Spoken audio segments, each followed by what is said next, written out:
로마서 1장 17절 말씀 한 절만, 한 절밖에 되지 않으니까 우리 같이 읽으면 참 좋을 것 같아요. 우리 마음에 담는 그런 생각으로 같이 읽었으면 좋겠습니다. 복음에는 하나님의 의가 나타나서 믿음으로 믿음에 이르게 하나니 기록된 바 오직 의인은 믿음으로 말미암아 살리람과 같으니라. 아멘. 오늘은 우리 집사님 기도해 주신 것처럼 종교 개혁이 일어난 지 501년이 되는 해입니다. 그리고 그날을 기념하는 주일이죠. 정확하게 말하면 1517년 10월 31일에 종교 개혁이 시작되어졌으니까 한 며칠쯤 더 있습니다만, 그런데 그날이 담고 있는 그 주에 우리가 전 세계 교회가 종교 개혁 기념 주일로 지킵니다. 말씀드렸던 바로 그날 마틴 루터가 막 세워진 작센 지방의 한 작은 대학이었어요. 비텐베르크 대학. 그 대학에 캐슬이라고 하는 교회가 있었는데, 그 교회 정문에 면죄부 판매의 부당함을 밝히는 99개의 조문을 적어 붙인 것, 그것이 종교개혁의 시작이었죠. 타락해서 본질을 잃어버렸던 1000년 동안이나 무소불위의 권위를 자랑했던 중세교회가 개혁되었습니다. 이후의 교회를 개혁교회라고 해요. 우리가 다니고 있는 바로 우리 교회가 개혁교회죠. 이름은 뭐 다 다르게 붙일 수 있습니다만 전 세계 수천만 교회가 바로 이 개혁교회입니다. 자, 이 종교개혁의 역사적인 정의를 여러분이 잠깐 들으셨는데, 이 개혁이 시작된 것이 이 놀라운 변화를 역사상 일으켜낸 사건, 바로 그것은 함께 읽었던 로마서 1장 17절의 깨달음으로부터 시작된 말씀입니다. 종교개혁 주일이 되면 늘 이 본문을 들고 여러분에게 말씀을 전하곤 합니다. 설교의 내용은 조금씩 달랐지만 여러분 마음속에 기억하시면 좋을 것 같아요. 로마서 1장 17절의 말씀, 종교개혁 요절이다, 이렇게 생각하시면 될 것 같아요. 자, 이 말씀은 도대체 무슨 뜻일까요? 개혁교회는 도대체 무엇을 전통으로 삼고 개혁해야 하는 걸까요? 눈앞에 보이는 여러 가지 것들을 변혁시키는 것, 그게 개혁일까요? 아닙니다. 자, 오늘 본문의 말씀에 돌아가 확인해 보면 복음에는 하나님의 의가 나타났다라고 하는 선언이죠. 이 말씀의 첫 번째 이해가 무엇이어야 합니까? 복음에 나타난 것은 사람의 의가 아니라는 거예요. 그죠? 하나님의 의가 나타났습니다. Righteousness from God. 하나님으로부터의 의라고 말합니다. 바울은 하박국 2장 4절의 말씀을 인용하죠. 하박국 2장 4절에 원래 그가 인용한 말씀에 본문으로 돌아가 읽어보면 이렇습니다. 보라, 그의 마음은 교만하며 그 속에서 정직하지 못하나 의인은 그의 믿음으로 말미암아 살리라. 이 4절 말씀의 맨 뒷부분 말씀을 쿼트해서 딱 따서 바울이 인용하고 있어요. 이 말씀은 왜 이런 곳에 적혀져 있을까요? 하나님의 말씀입니다. 하박국이라고 하는 선지자가 의문을 갖고 있었죠. 두 가지 질문을 하나님 앞에 드립니다. 하나님, 이 부패한 유다 백성을 그냥 두고 보실 겁니까? 하나님 대답하세요. 아니다, 심판할 것이다. 어떻게 심판하실 것인데요? 갈대아 사람들, 우리가 역사상 말할 때에는 바벨론 나라 사람들이죠. 바벨론 나라 사람들이 일어나서 유다 백성들을 다 침공하고 멸망시켜버릴 것이다. 하박국이 더 깜짝 놀랍니다. 아니, 하나님, 유다 백성도 못됐지만 그래도 하나님을 좀 알지 않습니까? 하나님을 아는 백성을 하나님을 알지도 못하는 바벨론 사람들이 와서 다 멸망시켜버린다고 하면 하나님, 그럼 바벨론 사람은 어떻게 합니까? 하나님 다시 대답하십니다. 바벨론 사람들도 멸망할 것이다. 내가 그들도 심판해 버릴 것이다. 그렇다고 하면 하나님의 진노 앞에 범죄한 모든 사람이 다 심판을 받는다는 것이죠. 그 말씀을 하시고 나서 오늘 하박국 2장 4절 하반절에 뭐라고 말씀하십니까? 그러나 모두가 다 멸망당할 것이나 모두가 다 하나님의 심판 앞에 있을 것이나 의인은 믿음으로 말미암아 살 것이다. 우리 모두가 다 잘 알고 있는 진리입니다. 오직 믿음을 가진 자만이 구원받고 살아나는 줄로 믿습니다. 이게 복음이죠. 이게 복음의 정수입니다. 그렇죠? 너희들이 하나님을 믿으면 부유해질 것이다, 이런 것이 아니죠. 너희들이 신앙생활을 하면은 앞으로 만사형통이 될 것이다, 이런 얘기를 성경은 복음이라고 말하지 않습니다. 믿음을 가진 자가 하나님의 자녀가 되어서 구원을 얻는 사건, 이게 복음입니다. 이 복음과 더불어서 하나님 때때로 우리에게 물질을 주시기도 하고 장수하게도 하시고 이 세상에서 명예롭게 살기도 하시지만 이건 덧붙여진 복일 뿐이지 그 복의 본질은 무엇인가요? 구원을 얻는 것입니다. 하나님의 자녀가 되어져서 영원한 생명을 구가할 수 있는 사람이 되는 것이죠. 이것 우리가 알고 있는 진리입니다. 우리가 알고 있으니까 500년 전에 교인들도 알고 있었을 것이라고 성도들도 알고 있었을 것이라고 착각하기가 쉽죠. 불행하게도 500여 년 전에 교회를 이루고 있던 성도들은 잘 알지를 못했습니다. 왜 그랬을까요? 왜 잘 알지 못했을까요? 제가 대학을 다닐 때 아주 까다로운 처녀 선생님이 한 분 계셨어요. 앞에다 처녀라고 붙이는 것은 연세가 60쯤 되어졌는데 결혼을 안 하셨기 때문에 우리가 늘 그렇게 불렀습니다. 그분이 바울 같은 분을 만나서 시집을 가고 싶으시다고 그랬는데 저희들이 4학년이 되면 그 교수님 결혼추진위원회가 꼭 구성이 되곤 했거든요. 제가 그 위원회의 총무를 맡아서 인터뷰를 하게 됐어요. 뭐 재미로 만드는 그룹이죠. 그랬더니 아니나 다를까 대답이 바울 같은 사람이 있어야 시집을 가지요. 그렇게 말씀을 하시더라고요. 그 교수님이. 제가 툭 튀어나온 말이 뭐라고 그랬느냐 하면 아니 바울이 있으면 교수님한테 장가를 가겠습니까? 제가 그렇게 얘기를 해서 4학년 내내 미운 털이 박힌 채로 지냈던 경험이 있습니다. 그런데 그분이 이 처녀 교수님이 늘 우리에게 전해주시는 말씀, 그 자신의 삶 속에 담았던 하나님이 주시는 은혜 그런 것들을 늘 필요하실 때 저희가 정말 은혜가 많이 되어졌어요. 정말 은혜스러운 강의인데 문제는 강의가 너무 어려운 거예요. 그리고 출석을 너무너무 까다롭게 하셔서 여러분 대학 때 출석을 뭐 들쭉날쭉 하잖아요. 그죠? 학교 반, 커피숍 반 그렇게 계셨던 전과가 있으신 분이 여기도 많죠. 그런데 이분은 출석 2번 빠지면 다 F를 주는 거예요. 그래서 한 학기에 반 정도가 F를 받았습니다. 그리고 이분은 악명이 높기로 유명한 것이 재수강을 하지 못하게 해요. 그러니까 전공 필수 과목인데 그거를 학점을 얻지 못하면 졸업을 할 수 없는 지경에 이르렀습니다. 학내 사건이 생겼어요. 그때 유명한 그분의 선배 되시는 교수님이 이런 말씀하셨습니다. 신 교수, 반에서 반 정도가 F를 받으면 반 정도가 낙제를 하면 그건 학생들이 잘못한 게 아니야. 교수가 잘못 가르친 거예요. 그 말이 얼마나 통쾌하고 시원하든지 몰라요. 자, 중세교회 모두가 다 우리가 오늘 알고 있는 진리들을 몰랐습니다. 누구 잘못일까요? 성도들의 잘못이 아니라 교회가 잘못 가르쳤다는 것이죠. 교회는 뭐라고 가르쳤을까요? 그들은 하나님의 말씀을 왜곡해서 의인은 오늘 본문의 말씀으로 비교해 말한다고 하면 의인은 믿음으로 말미암아 살리라 라고 되어 있는 말씀을 의인은 자기의 의로운 행위로 말미암아 살 것이다 이렇게 가르쳤습니다. 그러면 살아나려고 하면 그때부터 의인들은 뭘 해야 합니까? 부지런히 살아나기 위한 의로운 행동들을 해야 되겠죠. 면죄부를 사는 것 바로 그 의로운 행동 중에 하나였습니다. 사람들은 앞을 다투어서 면죄부를 큰 돈을 들여서 샀죠. 근데 여러분이 아시다시피 이건 성경의 가르침이 아니에요. 바울은 로마서에서 다시 이렇게 확인합니다. 몇 장을 지나가면 로마서 3장 27절로 28절에 그런즉 자랑할 때가 어디냐? 있을 수가 없느니라. 무슨 법으로나 행위로냐? 아니라 오직 믿음의 법으로니라. 그러므로 사람이 의롭다 하심을 얻는 것은 율법의 행위에 있지 않고 믿음으로 되는 줄 우리가 인정하노라. 이게 성경 말씀입니다. 무엇을 법을 지켜서 의롭게 되는 것이 아니라 착한 행동은 어떤 것을 행해서 하나님의 사람이 되는 것이 아니라 믿음으로 우리가 하나님의 사람이 된다는 것이에요. 사람은 행위로 구원받는 게 아닙니다. 율법이 아닌 믿음의 법으로 구원을 받는 것이죠. 그렇다고 하면 한 번 더 질문해 볼까요? 오늘 바울이 말하고 있는 믿음의 법이라는 게 뭘까요? 그는 믿음의 법을 바로 앞절에 이렇게 설명해요. 로마서 3장 24절로 25절의 말씀이죠. 그리스도 예수 안에 있는 속량으로 말미암아 하나님의 은혜로 값없이 의롭다 하심을 얻은 자 되었느니라. 이게 믿음의 법입니다. 이걸 믿음으로 받아들이는 거예요.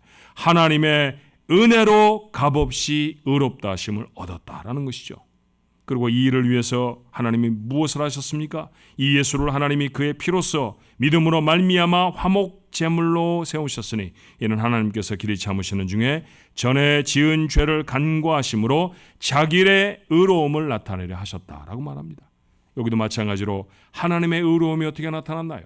하나님의 아들 예수 그리스도를 우리의 죄를 대신해 십자가에 매달아 죽게 하시는 것, 그것으로 하나님의 의를 나타내셨다는 것이죠. 여러분 생각해 보십시오. 여기에 사람이 개입할 여지가 있습니까? 전혀 없습니다. 예수님의 오심에, 예수님의 죽으심에, 그리고 그 대속의 죽으심으로 말미암아 우리를 용서하심에 어떤 사람의 노력도 개입할 수가 없습니다. 누구도 이런 사건을 구한 적도 기대한 적도 없었어요. 전적으로 하나님이 하신 하나님의 사건이었습니다. 사람을 의롭게 하시는 것, 누구의 사건입니까? 하나님의 사건입니다. 우리가 한 것이 아니므로 복음이고 내게서 가능한 것도 아니었으므로 은혜의 사건이라고 말합니다. 바로 이것이 하나님의 말씀 속에 나타난 우리를 향한 하나님의 의, 그리고 복음이라고 바울은 오늘 선포합니다. 지금 우리는 개혁교회를 섬기고 다니죠.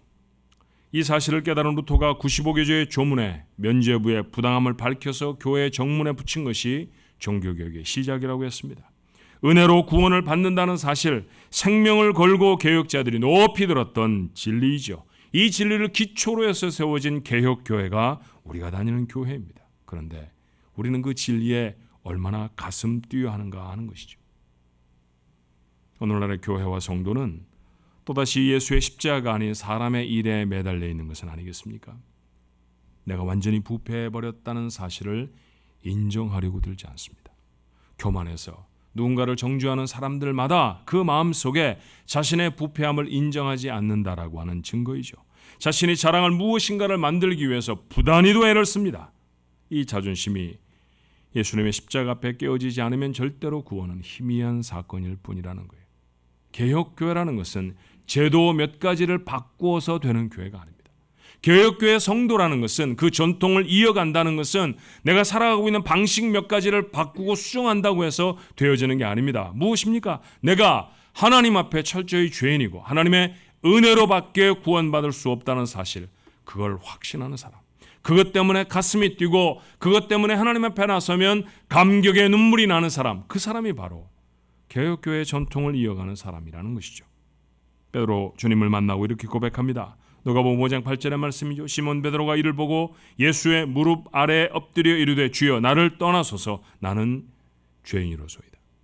주님을 만나고 주님 앞에 서 보니까 자신이 누구라는 거예요? 자신이 죄인이라는 겁니다. 여러분 그렇습니까? 그리고 매주일 하나님 앞에 나올 때, 아니 여러분이 기도할 때, 여러분의 어떤 신앙적인 행위를 통해서 하나님 앞에 다시 설 때 여러분에게 확인되어지는 사실이 하나님 나는 죄인입니다. 그래야 합니다. 바울은 한 걸음 더 나가죠.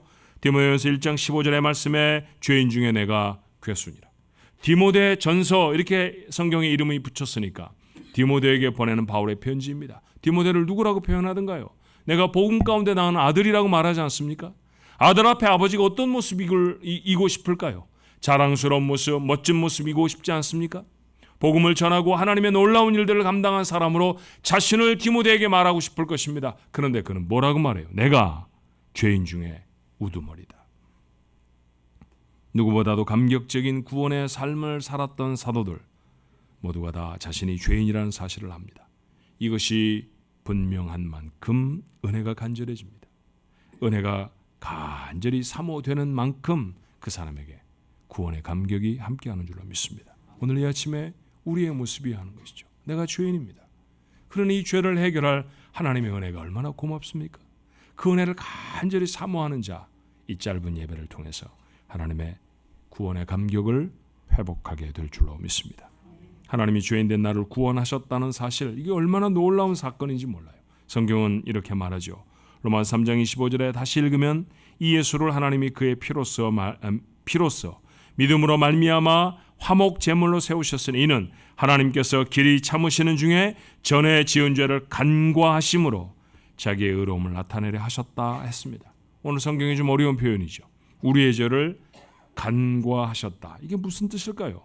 우리의 죄가 없어졌다는 뜻입니까? 아니면 우리가 죄가 없는 것으로 간주하셨다라는 얘기일까요? 후자입니다. 우리는 여전히 죄인이지만 하나님이 그 죄를 벌하지도 않고 지나쳐 버리셨다는 얘기죠. 내가 오늘 하나님의 자녀인 것은 의인으로 선언되는 까닭은 내 죄가 없어졌다거나 내가 지난 한 주간 지나간 살아온 삶 동안에 괜찮은 행동을 해서가 아닙니다. 나는 여전히 죄인입니다. 그러나 하나님이 나를 죄인으로 취급하지 않으시겠다고 선언합니다. 그래서 구원의 사건은 은혜입니다. 감사할 것밖에 없습니다. 우리가 죄인이므로 하나님의 진노 아래 있었던 사람임을 인정합니까? 그래야 합니다. 우리는 그 부끄러운 죄를 십자가에 쏟으신 아들의 피로 다 덮으셔서 보시지도 않기로 작정하신 하나님의 사랑을 압니까? 그래야 합니다. 이 두 가지 사실을 아는 사람, 그 사람이 바로 개혁교회 성도인 것이죠. 여러분, 개혁교회 성도로서의 정체성을 분명히 하게 되기를 주님의 이름으로 축원합니다. 오늘 우리가 예배 후에 성찬 예식을 함께 나눌 것입니다. 성찬에 참여하는 사람 중에 어떤 사람, 이런 사람이 있어요. 나는 지은 죄가 많아서요. 그러나 그 지은 죄 때문에 주님이 죽으셨습니다. 그 죄인에게 주어지는 것이 주님의 몸이고 주님의 피입니다. 그러니 그 은혜로 성찬에 참여하는 것이 우리의 삶에 필요한 것이죠. 자랑할 것이 아무것도 없어요. 바울이 이렇게 고백하지 않습니까? 로마서 3장 27절에 그런즉 자랑할 데가 어디냐? 있을 수가 없느니라. 아무것도 자랑할 수 없습니다. 어떻게 구원받으셨나요? 하나님의 은혜로 구원받은 줄로 믿습니다. 하나님의 은혜로 이 자리에 있습니다. 하나님의 은혜로 내일을 살아갈 것입니다. 하나님의 은혜로 우리의 남은 생애를 살아갈 것입니다. 나를 아들을 주시고 사셔서 하나님의 자녀로 삼으신 그 하나님의 은혜와 사랑이 나의 평생 나와 함께 할 줄로 믿습니다. 이 사랑이 진해진 사람이 죄를 이깁니다. 하나님이 나를 위해 무슨 일을 하셨는데 내가 이렇게 거짓을 행할 수 없지, 내가 이렇게 교만할 수 없지, 내가 이렇게 자랑할 수 없지. 하나님의 은혜가 깊어진 사람이 하나님의 법을 따르게 되는 것이죠. 그러므로 이제 우리는 억지로 함으로 하나님의 법을 지키는 것이 아니라 우리의 마음속에 허락하신 하나님의 법을 지키지 아니할 수 없는 자로 세워지게 됩니다. 그 일을 도와주시는 분, 여러분 속에 함께 하시는 성령 하나님 아니십니까? 이렇게 하나님은 우리를 위해 총체적인 구원을 이루셨습니다. 그 구원의 감격을 맛본 사람들, 그 사람들이 이룬 교회, 이것이 바로 마틴 루터 이후에 하나님 앞에 말씀의 진리 위에 서 있는 개혁교회입니다. 구원은 내가 이룬 일이 아닙니다. 예수님이 하나님이 은혜로 이루신 사건인 줄로 믿습니다. 거기에 값없이 불려봐져 있는 사람, 여러분과 저입니다. 그래서 감사할 수밖에 없고, 그래서 겸손할 수밖에 없습니다. 이 은혜로 사시겠습니까? 그래야 합니다. 성찬에 참여하며 나를 위해 주님이 죽으셨죠. 나 같은 죄인을 위해서 하나님의 아들을 내놓으셨죠. 예, 그 은혜로 살겠습니다. 그 은혜로 하나님 섬기며 평생을 살아가겠습니다. 우리의 삶의 남은 부분이 한 조각도 하나님의 것으로 다 드리며 살아갈 수 있게 하옵소서. 이 다짐이 새롭게 되어지는 귀한 종교개혁 주일 아침 되시기를 주님의 이름으로 축원합니다. 기도하십시다. 은혜와 사랑이 많으신 하나님, 마틴 루터 당시에 501년 전에는 이런 얘기했다가는 화형에 당해 버릴 수도 있을 것입니다. 그런데 가슴에 떨어진 하나님의 말씀, 이걸 거부할 수가 없었습니다. 그 말씀을 높이 듭니다. 누가 뭐래도 구원은 하나님이 하시는 일입니다. 그 사실을 높이 들었던 그 개혁자들로 인하여서 하나님의 교회가 개혁되게 하시고 오늘 그 진리의 기초 위에 서 있는 거룩한 교회의 일원이 되어서 하나님 앞에 출입하며 예배하게 하시니 감사합니다. 하오나 주여, 저희가 개혁교회를 다니면서도 개혁교회 성도라고 하면서도 우리의 마음속에 그 진리가 분명하지 못했던 부분이 있다고 하면 오늘 로마서 1장 17절의 말씀으로 그 밖에 여러 다른 말씀으로 우리의 마음을 새롭게 하여 주시옵소서. 구원은 하나님으로 인하여서 주어진 것입니다. 우리의 행위로 인하여서 얻어진 것이 아닙니다. 그래서 은혜고 그래서 감사할 수밖에 없습니다. 이 감사로 평생을 살아가게 하여 주옵소서. 겸손해야 됩니다. 누가 말해서 겸손해지는 것이 아니라 자랑할 것이 아무것도 없으니 낮추고 다시 낮추는 성도들이 되게 해 주옵소서. 예배해야 됩니다. 봉사해야 됩니다. 누군가가 말해서 하는 것이 아니라 나를 위해 아들도 허락해 주신 우리 하나님이신데 그 하나님 좋아서 하나님 앞에 나가 찬송하지 않을 수가 없사옵고 우리의 삶에 모자른 모든 것들을 다 채워주신 내 아버지 하나님이시니 그 하나님이 원하시는 것, 내 삶을 다 드려 행하지 않을 수 없는 마음, 그 믿음의 결단이 오늘 우리 모두의 것이 되어지도록 도와주옵소서. 성찬에 참여할 때 하나님의 은혜가 더 새로워질 수 있도록 축복해 주시옵소서. 예수님의 이름으로 간절히 기도하옵나이다. 아멘.